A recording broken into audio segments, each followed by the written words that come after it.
Dube anaweza kucheza pamoja na Depp ni kikosi kimoja. Yaani mwalimu anaweza kuwatumia wote wawili na wakamsaidia kumpa matokeo mazuri. Kwa nini useme hivi?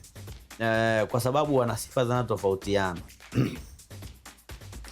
Muunganiko uko vipi mpaka ukimtazama Prince Dube na aina fulani ya watu ambao sio standing striker, yani ni mobile striker. Anaweza kumove kushoto kulia, sawa sawa, akashuka chini akafanya link up na midfield wake, akachukua mpira akasogea juu. Angalia, kuna pasi moja alipiga kwa Alan Okello, kwa bahati alikuwa offside huyu Prince Dube.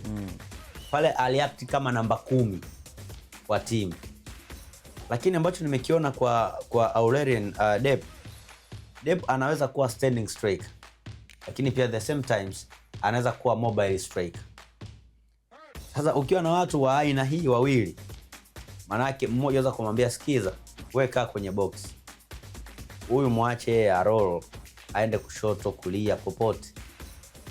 Na kwa sababu Dube ni mzuri pia kwenye kuassist ama kutengeneza nafasi, manake unaweza kuwatumia wote wawili na kuwapa matokeo mazuri. Kwa mfano mechi dhidi ya Al Ahly, hakuna haja ya kuwatofautisha, kila mtu acheze mechi yake, yani kila mtu acheze dakika zake, wape wote, waweke wote pamoja, afu tafuta nani unatafuta matokeo, waweke wote pamoja, cheza mechi, wanaweza kumaliza mechi mapema kabisa. Kwa sababu Dube sio mfungaji mzuri sana, ila ni mtengenezaji mzuri wa nafasi.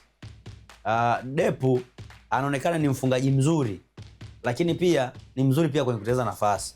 Kwa maana ukiwa na hawa watu wawili wanakupa vitu zaidi ya vitatu kwa wakati mmoja, kitu ambacho kinaweza kuisaidia zaidi timu kuliko vile ambavyo ilikuwa inacheza mwanzoni.